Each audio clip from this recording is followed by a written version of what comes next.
All right, people. We're back again, back again, back again.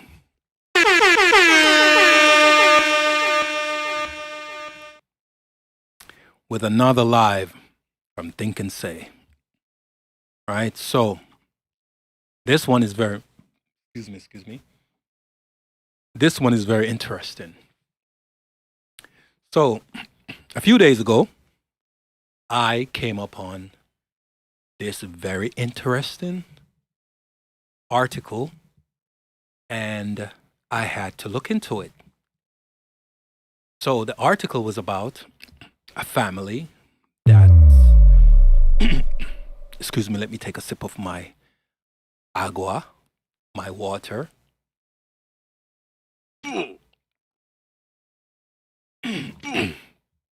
So this was shocking to me in this day and age where people are still doing nefarious things. Why? Like, don't you know you're going to get caught? let me bring this up for a second, right? Don't you know you're going to get caught? There are so many cameras out there. People are always watching. The law is always watching. Facts. The police is always watching. Facts. They're all creating policies to stop these crimes from happening, but you still keep doing it. Stupid. I mean, like, are you crazy? So,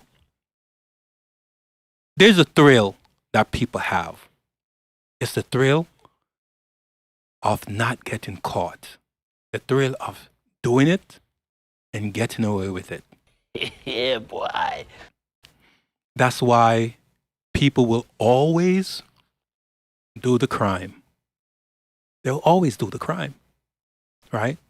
It doesn't matter if it's something dealing with guns, narcotics, cheating, lying.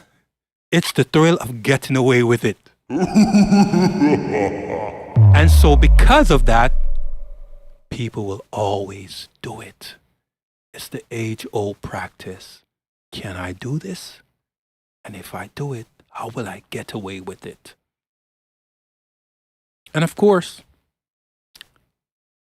oftentimes when people do illegal things, they do it because they want to get financially flush. They're going after that almighty dollar. And because they want that money, they will stop at nothing and they'll do everything and anything to get that money. Facts.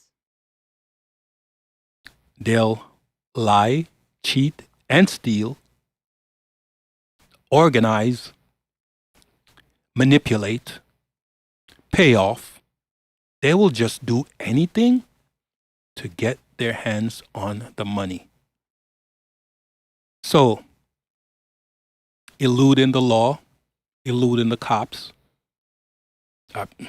Let's face it, there are certain corrupt cops out there that's a part of making some of these things happen.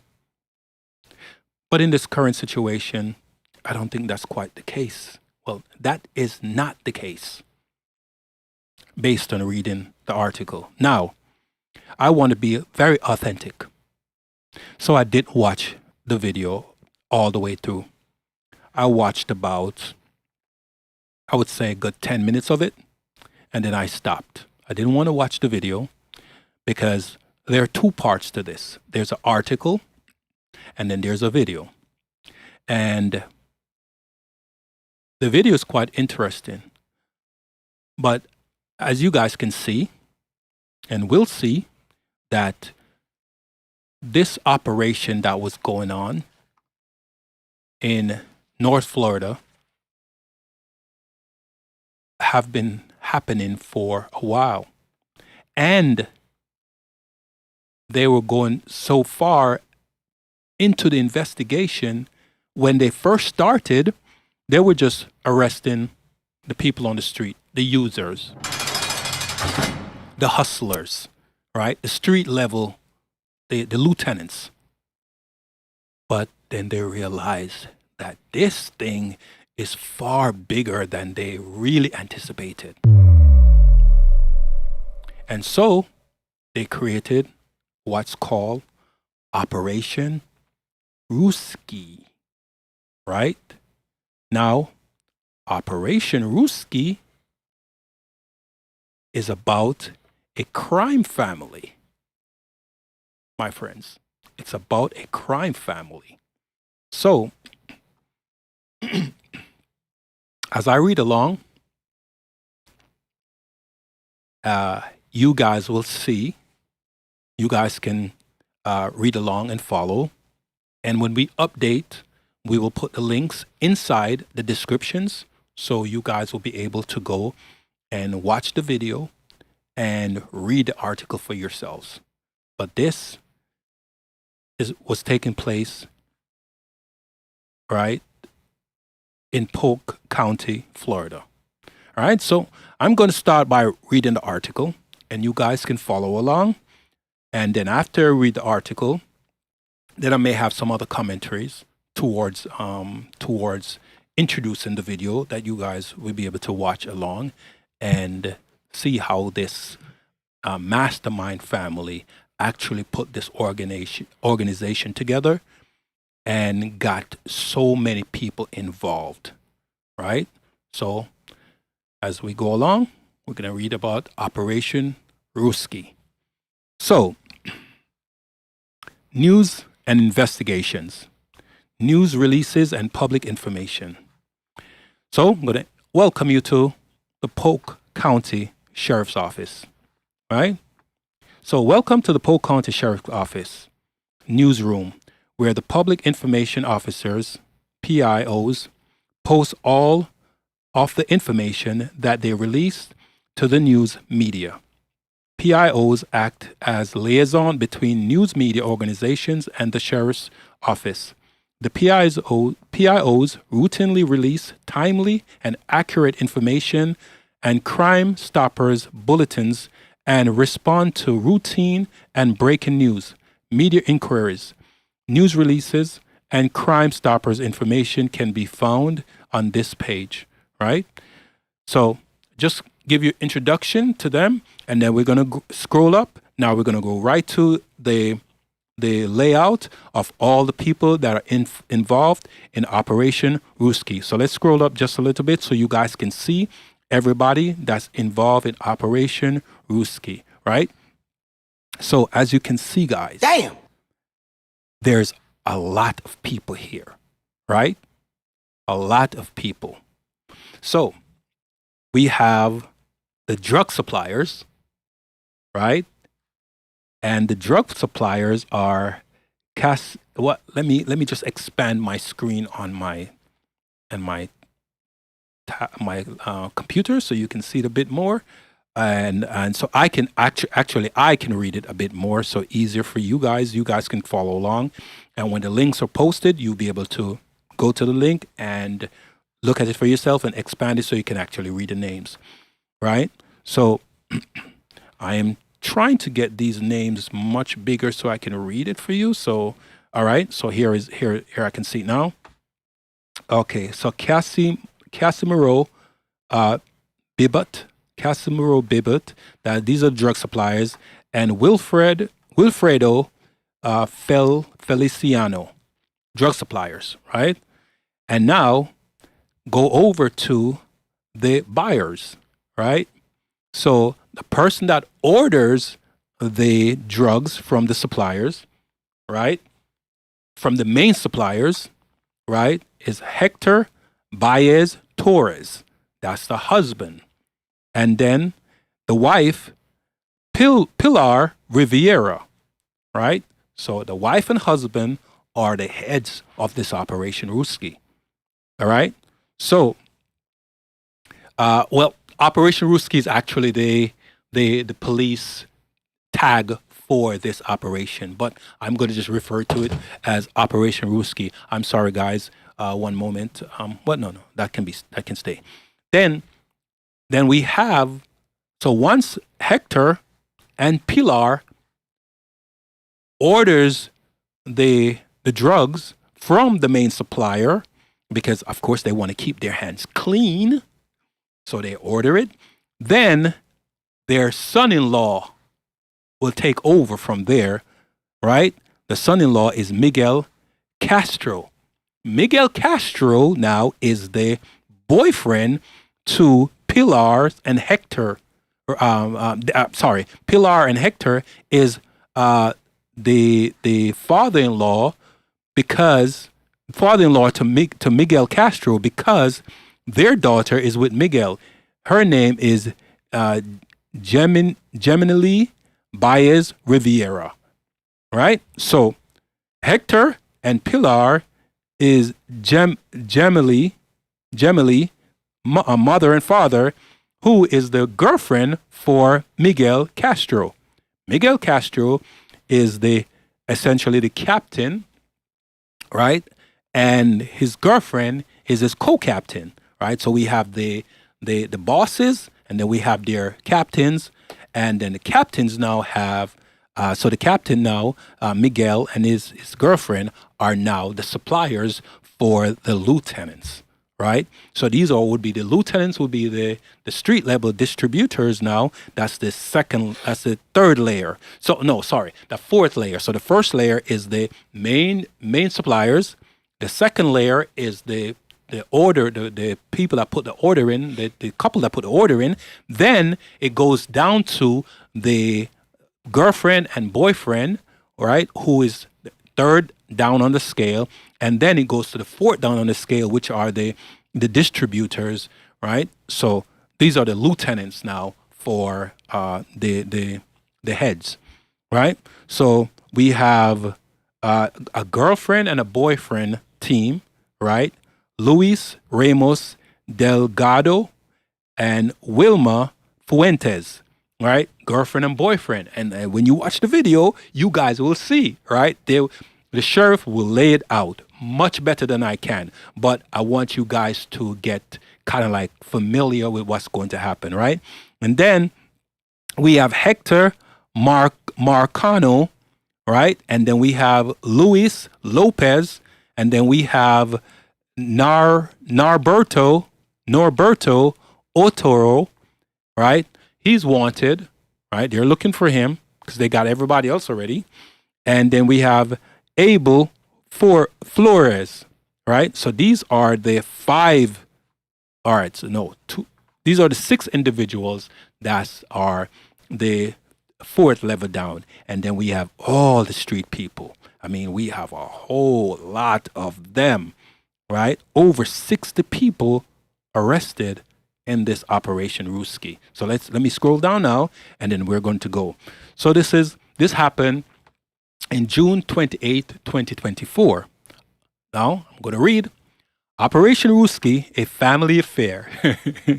It's a family affair. You know that song, right? It's a family affair, right? So Operation Rooske, a family affair. Florida Department of Law Enforcement and the Florida Attorney General's Office of Statewide Prosecution, Ashley Moody, Attorney General, coordinate this dismantling of Lakeland-based fentanyl trafficking organization. Sorry, guys. All right, so media contact Brian Birchery, PIO. Hope I didn't butcher his name. So, okay, so let me read on. A multi-agency fentanyl trafficking investigation which lasted just over 3 years. 3 years, guys. Damn. Right? Resulted in the arrest of 64 people and crippled the Lakeland-based organization. The efforts began in January of 2021 and included the coordination between the Polk County Sheriff's Office, the Florida Department of Law Enforcement, and the Attorney General's Office of Statewide Prosecution, Ashley Moody, Attorney General. The investigation were conducted with the assistance of the State Financial Assistance for Fentanyl Eradication. All right, and you guys see the abbreviation, Florida program managed by the FDLE. In 2023, the Florida legislature established state funding for the SEFE program to conduct investigation designed to combat illegal fentanyl trafficking. The grant provided financial support and assistance for approved fentanyl-related investigative costs such as overtime, travel, investigative supplies, and equipment and training. Organized crime unit detectives from the PCSO and special agents from DFLE conducted multiple undercover purchases of fentanyl from the Rooske drug trafficking organization, which used the Rooske bait and tackle shop. Rooske bait and tackle shop, which is in Lakeland, right? So 6908 US 29. 6908 US 982 North Lakeland, and Rooske motorcycle. So you can see why they call it Operation Rooske, because they're using a name for their businesses. And Rooske motorcycle parts and accessories, which is located in 6916 US 98 North Lakeland, for drug trafficking and money laundering. So essentially what they were doing is using their businesses to launder the money that they were getting from their illegal drug trafficking. All right, so let's continue here. The leader of the organization was identified as 43-year-old Hector Baez Torres of Lakeland. Co-conspirators were identified as Baez Torres' wife, Pilar Rivera, 41, and their daughter, Jimmy Baez Rivera, 23. Baez Torres' right-hand man was identified as 24-year-old Miguel Castro Rivera of Urbandale. Two suppliers of illegal drugs to the Rooske organization were identified as 26-year-old Wilfredo Feliciano Velez and 59-year-old Casimiro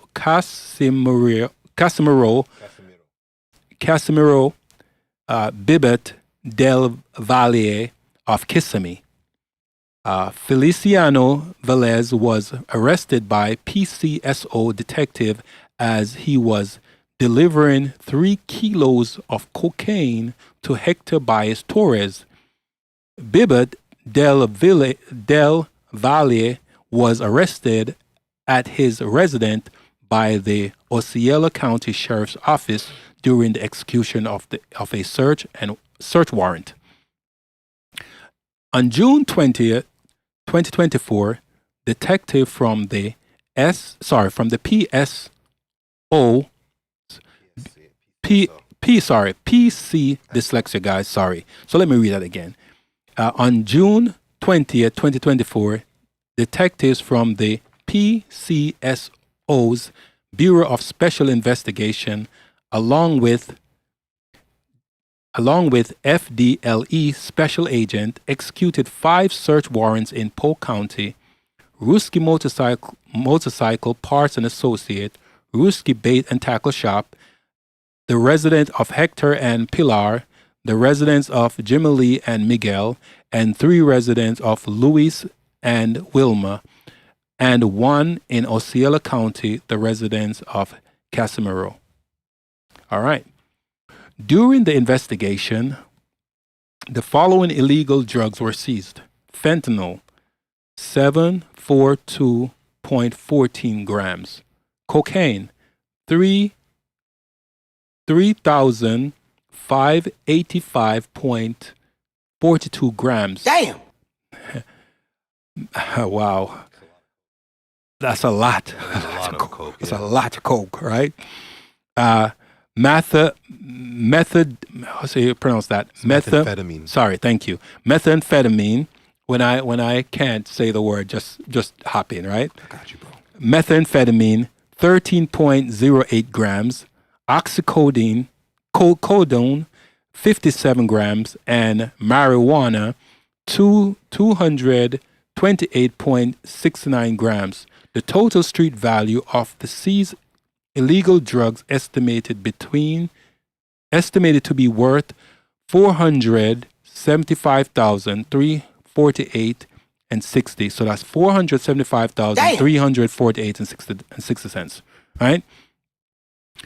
Along the asset seized were 12,270 in U.S. currency, 5 vehicles valued at $154,000, 2 personal watercraft valued at $15,000, dirt bikes and off-road vehicle valued at $40,000, enclosed trailer $4,000, Rooske bait store merchandise $35,000, Rooske motorcycle shop merchandise $55,000, jewelry, electronics, firearm, designer apparel $67,500, bank account $40,000, and lien on the residence of Hector and Pilar $200,000. The total value of the seized assets is worth $604,770. Right, over $500,000. Right. Damn. Those assets combined with the organization seized illegal drugs produce a total impact of $1,080,118.60 on the Rooske drug trafficking organization. What? In essence, the fentanyl trafficking organization was a family business.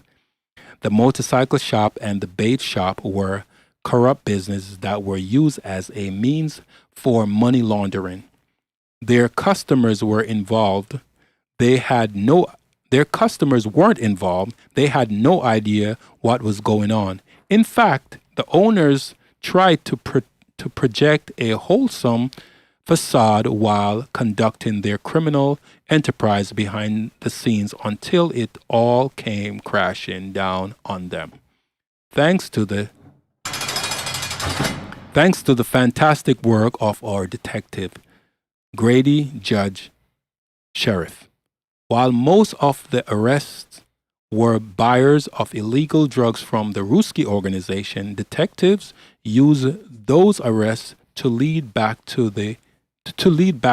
and build a case against the organization. The following were the main actors arrested during the organization: Hector Baez Torres, 43 Lakeland, charge racketeering,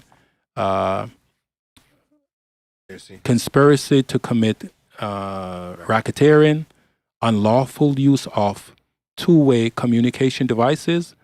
Pilar, 41, Lakeland, Hector's wife, charged with conspiracy to commit racketeering, unlawful use of two-way communication. Jimmy Baez Rivera, 23, Arbondale, daughter of Hector and Pilar. Wow. You know, guys, this is a long list. Well, no, it's not that bad, right? But I mentioned it before, so I won't even continue. I'll just stop it there, right? Because it was mentioned earlier. And then we will be pulling up the video to talk a bit and give our feedback on the video. But as you guys can see, that the names are listed there. Like I say again, we will have those links in the description, so don't you worry, we got you covered. Right? That's crazy. So if you're on YouTube, you're watching this on YouTube, you will definitely have it in the description. The other platform, not so. Right? You guys could just look it up there. All right. So, Ray, any input, my friend? Well, I was surprised that this lady, their child, was charged with negligent child abuse without bodily harm. I don't know if you saw that. Oh, wait, let me go back there. Let me go back there. You know what? I got it highlighted right on the screen. Okay. Possessing a structure for drugs with minor. I'll let you read it. I'll let you read that part. I'll let you read it. Read that part. Well, it says, I'm just reading these two charges specifically because they Who- mention nothing about the Who's Them. Who's this charge on? the daughter, Jimmy Lee. Okay. All right. Let me read it. Let me read it then. You want to read it, or you want me to I'll read do it. It says she's 23, Auburndale, daughter of Hector and Pilar, and she was charged conspiracy to commit racketeering, it? trafficking cocaine, 28 grams or more, trafficking in fentanyl, 28 grams or more, possession of oxys, possessing a structure for drugs with minor present. So it sounds like they had a child. Negligent child abuse without bodily harm, and Unlawful two-way the use hotline bling, Yeah, possession hotline, of marijuana resin, marijuana drug paraphernalia. The main thing for me is the child abuse. Yeah. They had kids in there. Yeah. So that means the children were witnessing what was going on. I don't know. Maybe they were slick with it. Maybe they kept it hidden from the children. Here's the thing: everybody knows that once you're in the drug game, it's a bloody game. Most of the predecessors, the kingpin predecessors, are like Pablo Escobar, Right. the Gentleman of Cali, all those other guys. Right. All of it had a bloody history tied to it. True. Now you have kids involved. That's true. It's kind of irresponsible. Yeah. Even the woman that was running the massive drug game here in I think it was Miami back in the past, I believe it was in the 80s. Who you talking about, Griselda? Griselda. Yeah. Right? Even her. Crazy lady. Right? She was arrested, put away, and then she got deported. And what happened? They went there and offed her. Yeah. Right? They ended her life. So they ended her life because she caused a lot of people to go down in flames, and it always end out to be a bloody situation for a lot of people. Apparently, in this situation, I would say that people that they were selling to might have died. And I believe so. They might have died. So, let's jump into the video and roll the clip. All right, guys, I'm gonna get these videos started. So Thank you very much for being with us today, ladies and gentlemen. First, before we begin, let me introduce to you Robert Miller. He's with the Statewide Prosecutor's Office, and I asked him, I said, "Are you going to talk, Robert, in this press conference?" He says, "No, I'll do my talking in court." And we also have my dear friend Mark Brittenell. He is the special agent in charge out of the Tampa office. This investigation absolutely unequivocally would not be possible without the cooperation and the teamwork and the partnership of our folks. It also wouldn't be possible without Governor Ron DeSantis and the Florida legislature. This is a safe case. As you know, it's money that was created by the legislature, signed by the governor, so that we could go after these folks dealing fentanyl and killing people across the state of Florida. This was one of the very first cases that you see here today. So I'm going to give you the highlights of this case, and then we'll accept questions after the fact. And I want to introduce you to Operation Rooske. It is a family affair. And it all started with Pilar Rivera, and she's married to Hector Baez Torres. And they apparently, or wanted everyone to believe, only ran legitimate businesses.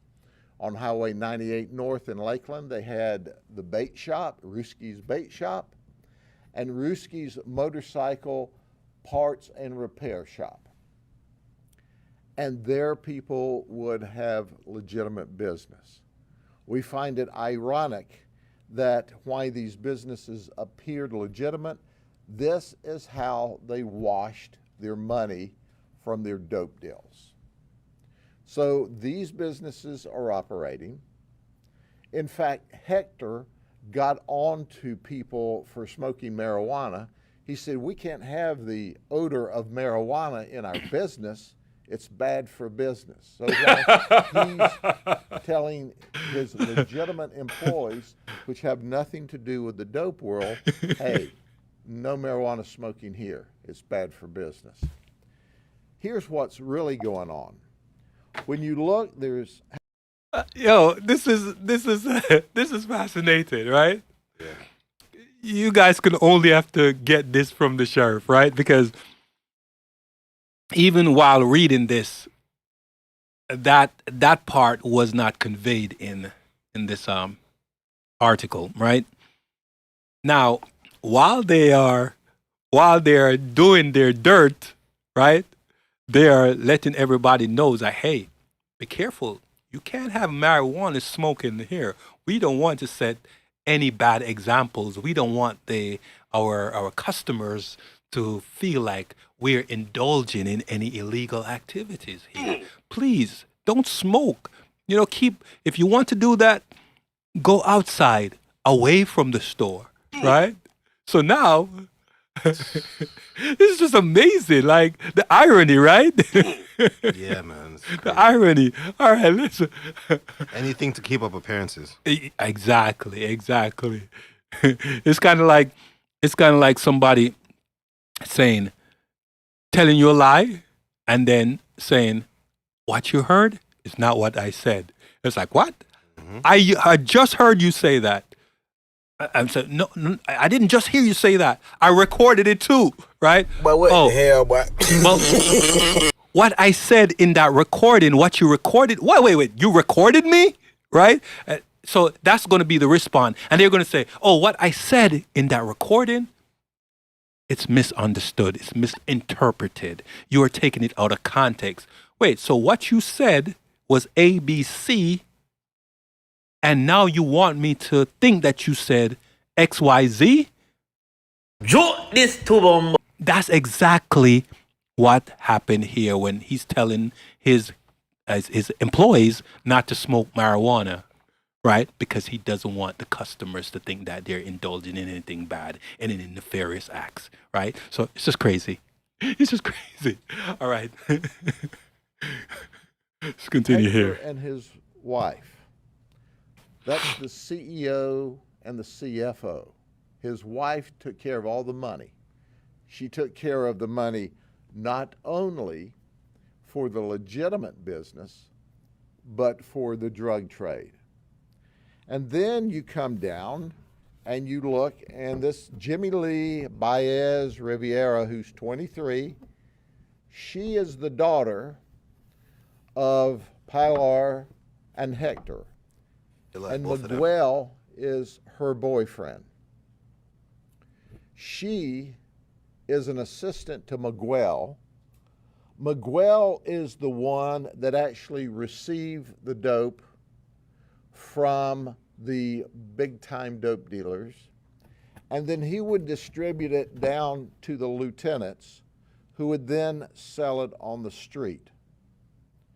So Hector would order the drugs. He, for the most part, kept his hands off of the drugs. However, Miguel would be the one who made sure the drugs got to this level. Everyone boxed in red here is charged with racketeering. So when the investigation began, we thought, well, heck, we've got street level drug dealing. We were buying fentanyl. Do you see this? I mean, what else do you put in a Ziploc bag? Yeah, that's right, a commercial Ziploc bag this size. So this is about 0.2 of a gram of flour that's to imitate 0.2 of a gram of fentanyl. And these are the people they're selling to. This was totally a street operation. So we started this investigation arresting people that were buying drugs from their dealers and distributors. We saw these folks. They were also entrepreneurs. Many of them would buy 5 bags for $25, maybe 10 bags, and then they would use part of it and sell part of it. So even though they were paying $5 a bag, they would sell it for a profit, at least enough to pay for their drug deal. So when we started this in January 12th, 2021, we were working the street, and all of a sudden, our detective said, "Oh my gosh, these folks are cranking out 500 to 1,000 bags of this a day in Lakeland from this one operation." So they needed to go further. So we set up wiretaps or communication interceptions through warrants. We saw that this immediately went across county lines. We were already working this investigation with FDLE and the safe money, and we always need our statewide prosecutor. Ashley Moody is the best, and she's on this, and she gave us the team of statewide prosecutors. So what did this tell us? It told us, okay, now we figured out that Pilar and Hector are the top of the organization. We defined the hierarchy. We figured out the next level was part of the family affair. We figured out who they were. Then we figured out the operators, and 2 of the operators are boyfriend and girlfriend, Wilma Fuentes and Luis. We also figured out that as these people at this level were arrested, they would quit letting them deal dope. They would distance themselves. We also figured out that because of the intricacies of this operation, our interception of communication solidified our racketeering charges. Now it's interesting.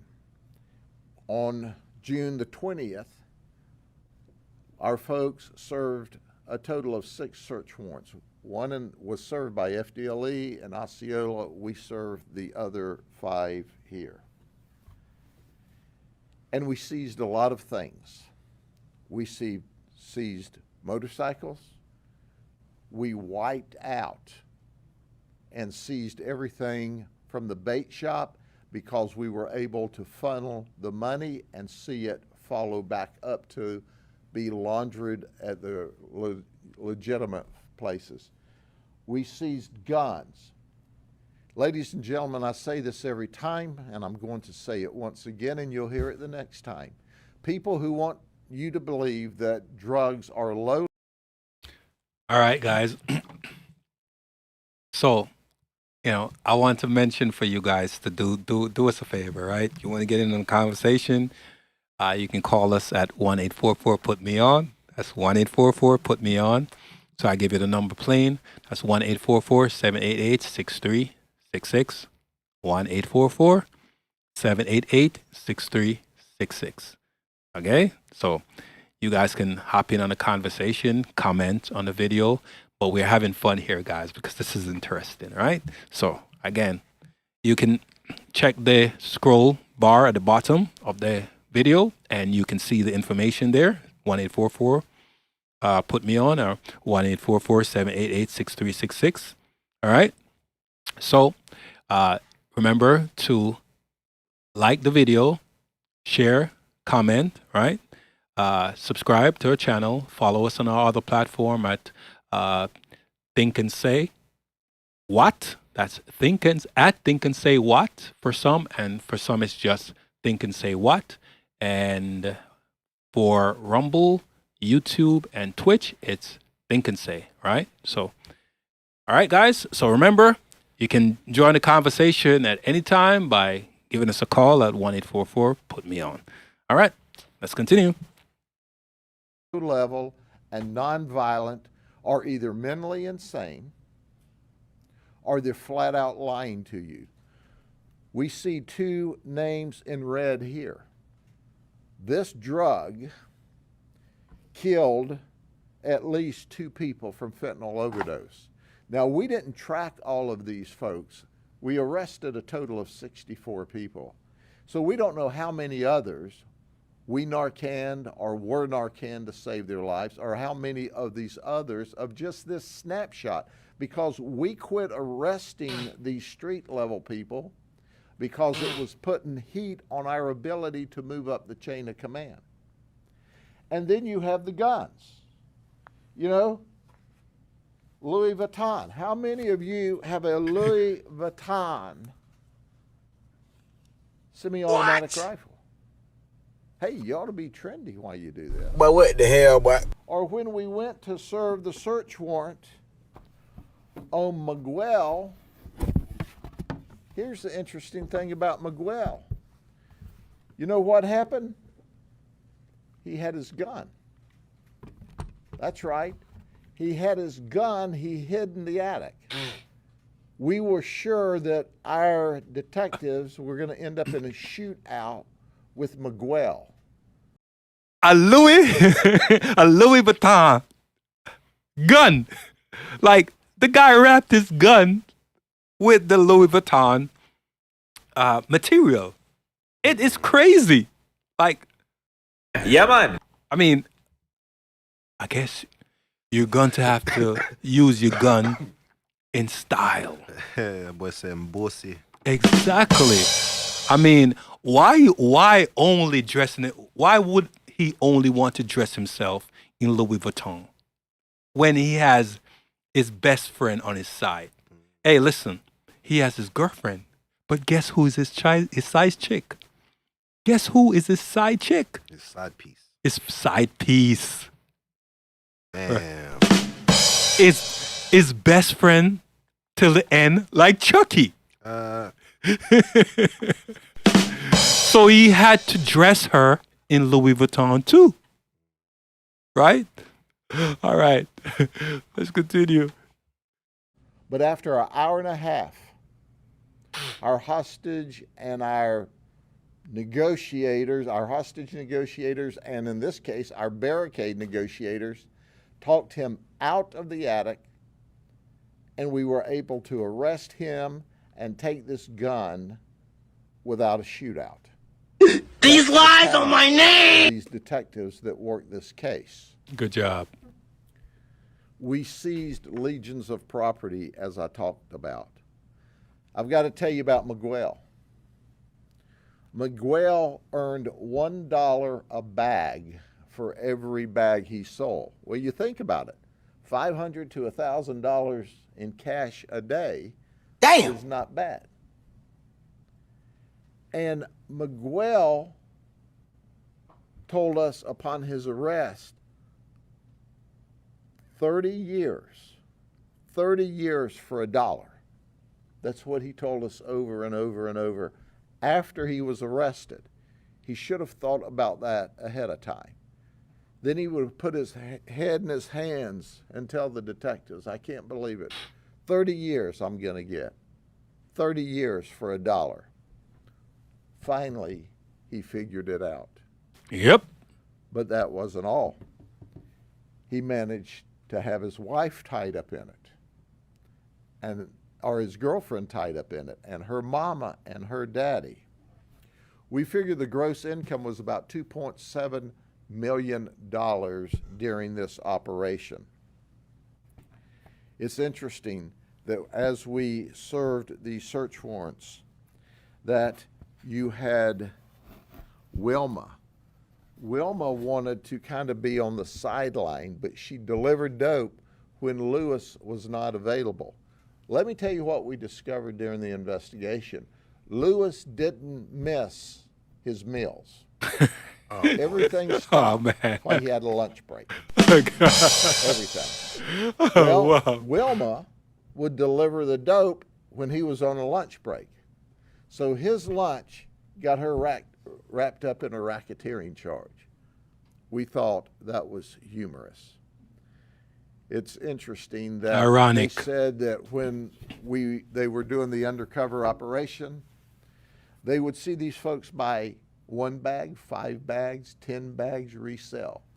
Then when their IRS money came, they would be buying 100 bags or 150 bags at a time. So IRS money contributed to the drug running and the drug using and the drug selling on the street level. Real hustlers. These Now, we guys. could literally talk for a long time Real street hustlers. about all of the nuances of this case, but I think you've pretty well figured it out. Guns and dope equal violence and death. Facts. And why these fools can't figure out the obvious that we all understand is a surprise to me every day. Because they're fools. But I want to turn this over once again to my colleague and my friend who is in charge of a great group of agents for FDLE who work with us every day on long-term, big-scale investigations. Thank you, Sheriff. Good morning. On behalf of Commissioner Mark Glass, I'm Mark Brutnell, the Special Agent in charge for FDLE Tampa. I'm honored to be here today to stand alongside Sheriff Judd and our investigative team in the back. You guys did an amazing job on this case. Today's arrest, the Sheriff spoke about, is a SAFE case. The SAFE program, otherwise known as State Assistance for Fentanyl Eradication, was signed into law by Governor DeSantis a year ago, this upcoming Monday, July 1st. Of 2023. The Polk Give a County round of Sheriff's applause Office for is ready, DeSantis. willing, and Yeah, able of to course. help.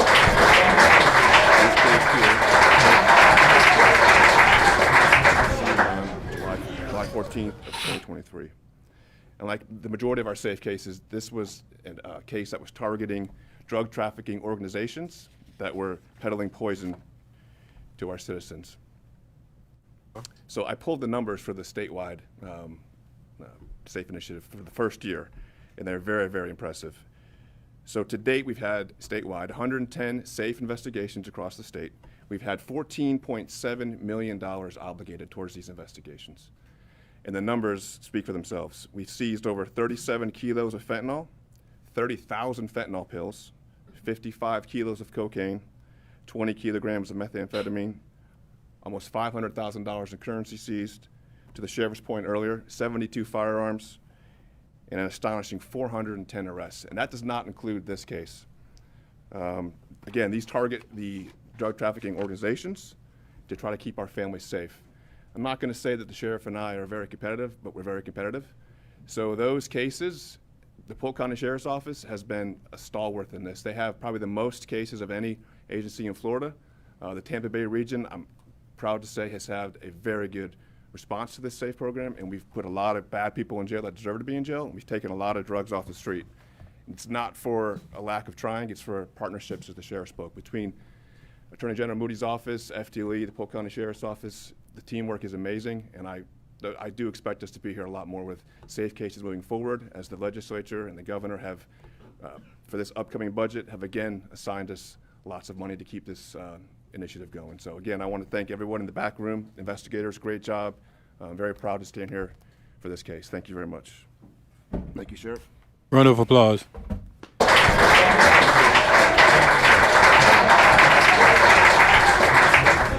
allows us to operate at bigger levels, at higher levels, because it allows us to deal with kilos of fentanyl and to be one of the big guys, one of the big dope dealers, except that we're not. We're the dope cops, and we're able to interact. So the legislature, which normally doesn't get the credit, the Governor DeSantis, which normally doesn't get the credit for a big drug case, understand that because of their leadership, we're able to save lives in the state of Florida. And that's what we've done by taking this fentanyl off of the street. And once again, look at the guns and look at the drugs and look at the dead people and tell me, why is it a good thing to legalize mind-altering drugs?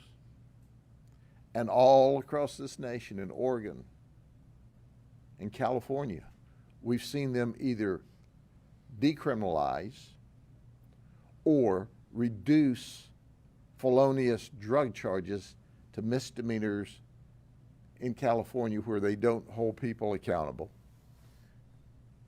While the people of this country and of this state and in this county are dying from drugs. We're going to do all we can to protect your children and keep them safe.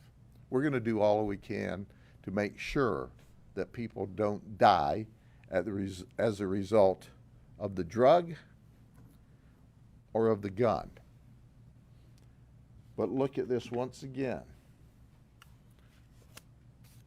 When you have this kind of gun, we have detectives that are facing this in order to keep this country and this state and this county safe. And they do it every day and every night while you're able to sleep peacefully in your home. Questions?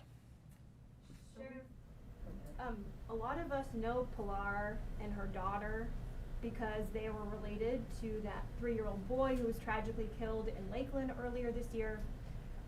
Should we assume, what are your thoughts about any connection between fentanyl trafficking and that shooting? Well, Hector and Pilar are the grandparents of the 3-year-old that was murdered in a shooting in the city of Lakeland. The city police department is investigating Oh, that man. case. That is their other daughter, not this daughter. How did the shooting occur? Wow. You remember you said earlier that this violence always turn out in where someone is dying? Yep. Anywhere there's a drug game, there's always violence. Where there's drugs, there's violence. And their granddaughter paid the penalty for their Insolence. Jordan Peterson said it best, man. He says you never get away with anything. You never, because as the whole saying goes, right? The old colloquial saying goes, whatever happens in the dark, finish that statement, It comes right to light. always come to light, right? And the sadness about this is that it affected the child. That's crazy, man. That's crazy. All right. Roll clip. Guns. Why did the shooting occur? Drug deal gone bad? Death of a 3-year-old baby, a beautiful 3-year-old baby? Guns? Drugs? We've got to understand. You've got to hold people accountable and make them responsible for having guns and selling drugs and moving drugs in the community. Because if it weren't for these people using, these people couldn't sell drugs. But it's already cost Hector and Pilar a beautiful 3-year-old grandchild. Sad, but it's man. not related to this investigation. Sad. That was his other daughter, and I'm not saying it was not part of their drugs someplace else, but it didn't wrap in this investigation. So that's why his daughter got charged with that. Mm-hmm. That's who they're talking about. Yeah, that makes sense. Yeah.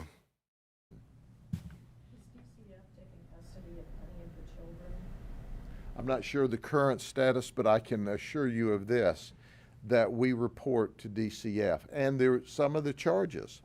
This is why, they just don't pay any attention, okay? They don't think it's going to occur to them, but let me show you this picture once again. If you see Jimmy Lee, who is a beautiful young lady, and Miguel, a sharp-looking young man, you think, oh, that's a nice couple. They had a room dedicated to packaging this. It was the room directly across from the playroom of a 2- and 4-year-old child that they had. And they're making $2 million off of this. And DCF knows Crazy. that. And that was reported to DCF when we arrested them. So they are packaging fentanyl that he's wearing a mask for it to protect him, and yet that's going on in the room adjacent to where the 2 and 4-year-old children played. You think it's a problem? I know it's a problem. So all those people on the bottom 2 rows were buyers and And- also maybe sellers? Yeah, they were reselling on, some of them were reselling, but they were purchasing to use. And some of them, the entrepreneurs, were purchasing enough to resell so that they could make enough money to pay for their drug habit. Do you know which 2 died? They're in red here. Okay? Sheriff, I was just wondering, where was the fentanyl coming from? Is there ties or connections to another country? Right. Well, obviously, here's this drug supply. But we know that the fentanyl's coming out of Mexico. As we've discussed in our other investigations, it's coming out of Mexico. Sinaloa is where a lot of it's coming from. And it's coming into California. It's being distributed. I had an ABC Los Angeles reporter here 2 or 3 weeks ago talking with me because they're distributing it all over the nation through LAX. And in addition to that, if you watch that 3 series or look it up, nobody's policing for it at LAX. No one. At the end of the day, that's where it's coming from. We, on one of the previous operations, safe operations that we worked with our colleagues from FDLE, we tracked it to a safe house and couldn't get the Los Angeles Sheriff's Office to knock on the door with us to serve a first-degree felony Florida warrant because they don't knock on doors because it's dangerous. Well, that's why it's dangerous, because you're not putting anybody's butt in jail. It's not dangerous here because we arrest people and take guns away from criminals that don't have any business with guns. But that's not happened in Los Angeles. So the flood of drugs here is being enabled by the crazy policies in California, and it's flooding across our porous border. It's a train wreck every day.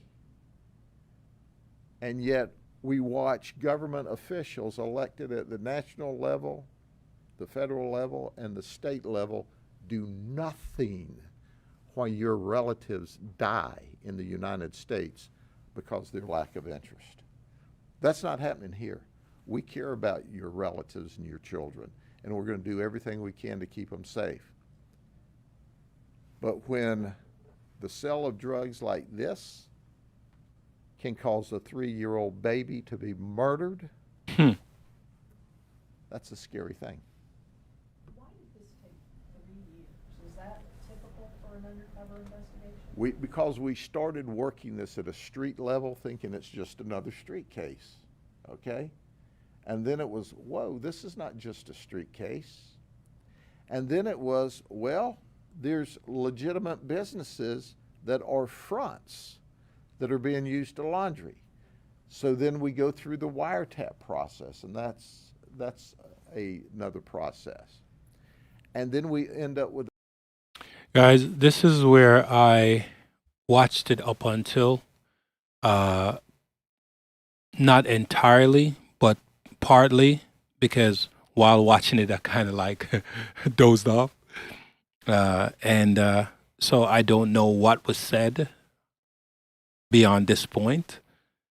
So just wanted to update you guys on that, so you guys know up to what point. So everything from here, I don't know. So you'll be seeing more of my authentic reaction. But some parts that I've heard during it, I missed it because, sometimes you're watching something, you kind of like walk away or you look away and you miss what was said. But I didn't even know that a child died. I didn't even, that part I missed. That's a sad moment. But man, I don't know how I don't, to think that after this happened, they continued with doing the packaging, the distributing. They continued. It's something hard to walk away, man. It's really hard to walk away from that because their lives are also on the line too. Once you start, you can't just get out like that. That's how the drug game works. I guess. Once you're in, you're in. You're in for life. You have a good point. Yeah, plenty of cartel members have tried to get out. They made movies about them because they're in jail. You know. Right. Even when you go to jail, to my understanding, you still have to distribute it there. Yeah. You have to run the ring in jail. Yeah, 100%. Right? So it's not like when you get arrested and you go to jail, you're done. They're going to find a way to keep you involved because now they're going to threaten your family. Right? Anybody you love. It's a no-win situation. Yeah. Right? Joaquin Guzman, Whom? Joaquin Guzman, the leader of the Sinaloa cartel back in the 50s. Mm-hmm. This is when Pablo Escobar was becoming big. He was the connect from Mexico, from Colombia to Mexico with the cocaine. But before they were doing weed, that's when they called it Sensimilia then. Sensimilia, yeah. He wanted to get out because he opened banks all over Mexico and everything. He wanted to get out of the drug game, but he couldn't. Connect. Yeah, but he's the connect. You know, even him passing off the connect put his life in danger because of all the dirt he did. Other cartels will want to just take his head just because out of respect. You know what I mean? So it's kind of the same. He may be on a bigger level, but if you look even on the street level, the low level, it's always some kind of breaking in that you have to do. So we don't know what goes on behind the scenes with this family specifically. It's kind of like being in a gang. They jump you in with violence, and you can only leave with violence. With violence. Yeah, sprouting daisies. Yeah. So unless you're super smart, you know, some drug dealers do disappear off the map. But these guys are change your names, new identity. Right. It's a family business. I'm sure they threaten people to get to where they are. Right. You know, using that stand-in to keep a thumb under those people under them, so they can keep making that money, and that money is addicting. Right. You make $1,000 a day. Of course. That's $7,000 a week if you do 7 days a week. Of course. I mean, there are doctors that are not making that kind of money. No, absolutely not. Right?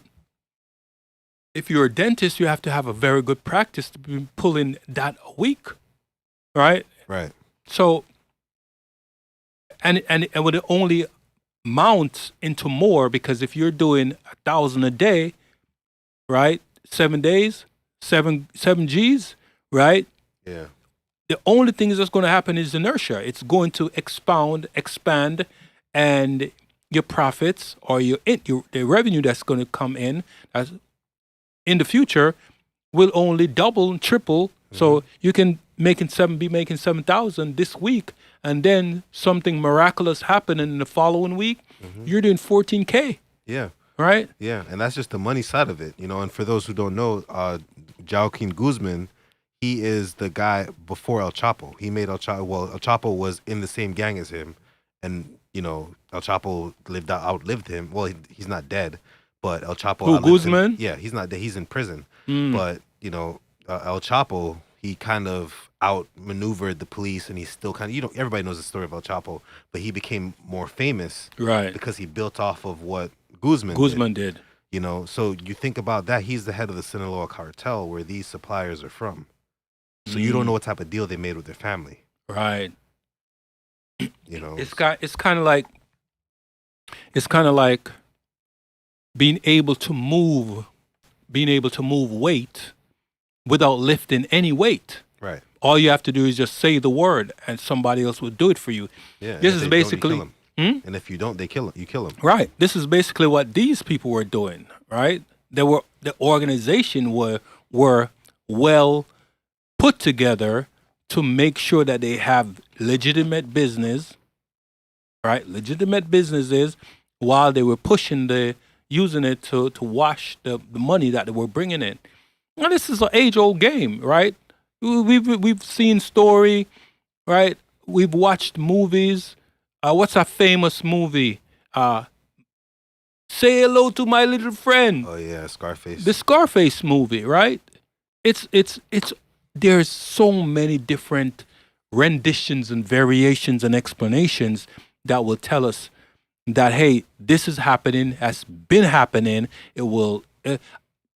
Listen, do you remember when they had the pill doctor in North Florida, the one that people were lining up and he was writing prescription for them to take, right? He was pushing drugs to his clinic. Right. People were lining up around the block, right? And it went on for a very long time.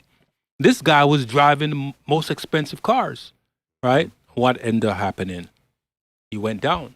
There was also, I remember back in, I think it was 2000, I think it was 2017, maybe 16, somewhere in the early 2000, right? Where there were some, they actually had it on the news where there were two police officers that was from Miami, right? And police officers in Broward and police officers, I believe, also in Palm Beach. The drugs would come in, right? In Miami. I don't know how they got it in. I don't remember. I think it was probably through the airport. Probably through ships too. Or right, Yeah. or to the port. Yeah. Then it would be loaded in a car or van. But then two police would escort them from where it's loaded, right, to the border for Broward County. Then two other police will take over and escort them to where they are going to deliver the drugs. Right. Right. So early in the conversation, I said that there are police that have been involved in helping them to cover up what they're doing, or shielding them from any potential investigations, right? And unfortunately for the Rooskes, they didn't have any police involved in their operation. They probably would have known what was going on, shut down shop, hit exit stage left, cool off for a while, and chill out, and then come back with their operations. But it's just crazy, man. The almighty dollar will always get people to do. I'm still bent out of shape about the child, honestly. But let's roll a clip. The search warrants. But this is not the only case we're working on in the last 3 years. You have seen us over and over and over do big, safe cases with a lot of fentanyl. And it's not just because we were working on this one case, but we're working on a lot of other cases, just like we're going to be here before you in the future months talking about other big cases. Well, they're being worked on while this one's being worked on, while the others are being worked on. So quite frankly, there's enough volume of this, it just takes a while to get to it all. And this one we saw got extra complicated. These people were good. You didn't see them selling drugs at a local level out of their legitimate business. Now, why? Because they didn't want to put heat on the legitimate business. Hector's getting on guys, don't smoke marijuana here. It's bad for business. So it was a complicated investigation. The detectives were fantastic, but they were working a lot of other major investigations at the same time as well. So when you put it all together, it took a little while to get it to where it is today. Sure. Did you say how long they've been doing this? Like how long they've had the legitimate businesses? How long they've been? I don't know how long they've had the legitimate businesses. We started looking at it as a street case in 21. And then during this investigation, because our detectives are simply the very best, we go, hey, this is tied to these guys who are running this business. Then then it takes a while to develop and write your probable cause. It's not easy to get an intercept. Right, but it was like millions of dollars they've laundered, you said, so Yeah. they've been doing it for a long time, do you know? Not a long time. I mean, when you're selling 500 to 1,000 bags a day, they're cranking out some street dope. If you don't think that there's a lot of street dope being used and sold, that means you're either naive or we've done a real good job of keeping these dopers away from what I call civilized, normal, law-abiding society. Is anything the department can do to stop the drug floating over here before we go to this kind of operation? Yes, sir. Thank you for asking that. Is there anything we can do to stop the drug flow? Yeah, we can seal off the border. We can quit letting the criminals flow across this border and bring in their drugs. Let Trump say that. We can cut that. We can. It's a wide open faucet now. Remember they crucified Trump for saying that? Yes. But isn't it kind of really crazy, right? Now, they talk about the right wing and the left wing, but the right wing and the left wing are both wings on the same bird, right? Yep. Now, if the wings on the same bird are flying together, right, and communicating, the bird is going to go straight. And if the bird wants to turn left or bird wants to turn right, if the wings are working together, the bird is going to fly where it wants to go, and it's going to accomplish its task. Think about an eagle, right?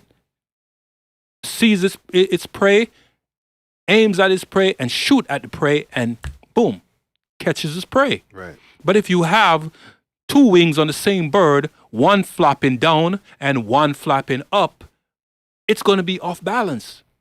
Now, when Trump said that, like you said, he was crucified, right? Close the border. Don't let them in. Because if you let them in, we're going to have drug dealers and rapists coming in, right? And what happened in the border? People were getting raped. Raped. Yeah, they were getting raped, right? And they were being killed while coming across. Even here and even in California, people are being robbed and killed. Unalived. Unalived. Right? So it's just crazy how they can't understand that should have been resolved. Now we have so many people that came in, and so many people here have been displaced. Right? And I honestly believe that all of these drugs that's been coming in, right? What happened? Did we go down out there? I don't. It doesn't appear that way. Yeah, we're still on our stream. I'm seeing if we went down in the studio. Okay, so you continue. All right. So, yeah, it's just kind of like weird. Like the drugs that's coming in, and sheriff said it's coming in through Mexico, right? So how would it be coming in through Mexico? It would be coming in through Mexico because it's coming in while people are crossing over. Agree or disagree? Sounds about right to me. Yeah, sounds about right, because all of this is coming in. Listen, man, it's a plan. It's orchestrated. They've been communicating like, hey, we're going to come over. We're going to bring this, and it's. But who's to say what's really true or what's really accurate? I don't know. I'm not there. I'm not at the borders. I'm not on the team that's helping to arrest these people. I'm just a person that have an opinion, and just wondering how they're going to resolve this problem, right? Because children are dying, guys. Children are dying. People are dying. So yeah. So it's just fascinating, man. I really think we need to figure out how to solve this problem, right? But see, there's a saying: if you see something, say something, right? And well, what these folks in Polk County were able to accomplish is to stop it there. Of course, it's not stopped, but they stopped it there, so it has not trickled down here yet in this kind of operation. We don't know. There could be something going on down here that actually have been brewing and probably been on the investigation, but they haven't come to any fruitful conclusion yet. But we'll see. Stay tuned. We'll see. They'll release a press release once they discovered, if there's some other kind of operations going on. But let's roll a clip. We can ramp it down to a drip. I'm not naive enough to tell you we can stop it all, but we could bring it down to a drip. But that gets into other policy, federal policy. What's the president doing? This political office, that political office, but the bottom line is the criminals are pushing illegal immigrants across here, and these illegal immigrants want to come here to do better for their family.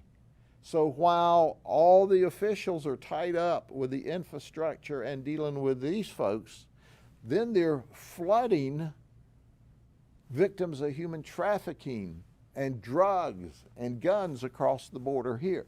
The cartels are manufacturing floods of people to tie up the resources while they flood dope across this country to poison us in the United States.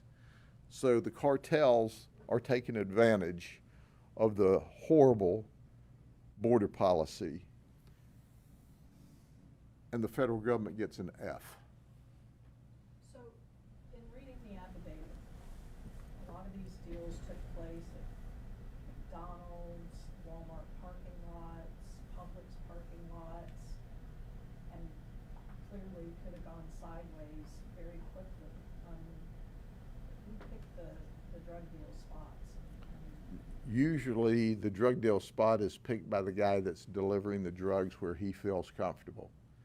If we can control the drug deal spot, we want it in the most remote area possible. The drug dealer doesn't want that. He wants the crowds of people around so he or she can blend in. So that raises the risk to the community as well. We have systems and processes in place to minimize the exposure and the risk to the public. But understand, these dope dealers want to do their drug deals in a very crowded parking lot. They're evil people. They don't care about you. They don't care whether you die or a 3-year-old dies. They don't care whether there's a shootout. Do you think these shootouts in the streets that you're seeing over in Tampa right now are because the chess game went bad last weekend? No. It's a drug deal gone bad. Are gangsters fighting for territory for drug deals? And until we turn the heat up on the rule makers across this nation that, hey, we're tired of it. We're tired of the shootings. Now, do you see them running and gunning every night in Polk County? No, because we're on their butt every night in Polk County. But you see it all across the nation, and you see innocent people dying. And it's all about this and territories. That's what it's about. Anything else? God bless you all. Have a great weekend. We'll see you when the next fools violate the law. Round of applause. Round of applause. I like that.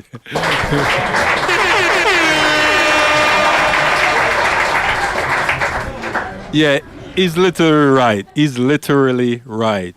We'll see you when the next fools violate the law. And that, guys, I must say, thank you. Remember to like, share, subscribe, right? Hey, we have a campaign going on. So check it out and you'll see what we have to offer. And let's get those numbers up, right?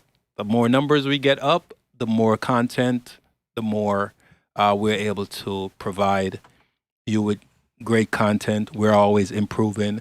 But hey, I'm telling you, we're going to make mistakes, right? So when you see those mistakes, give us your feedback. Let us know where we can get better.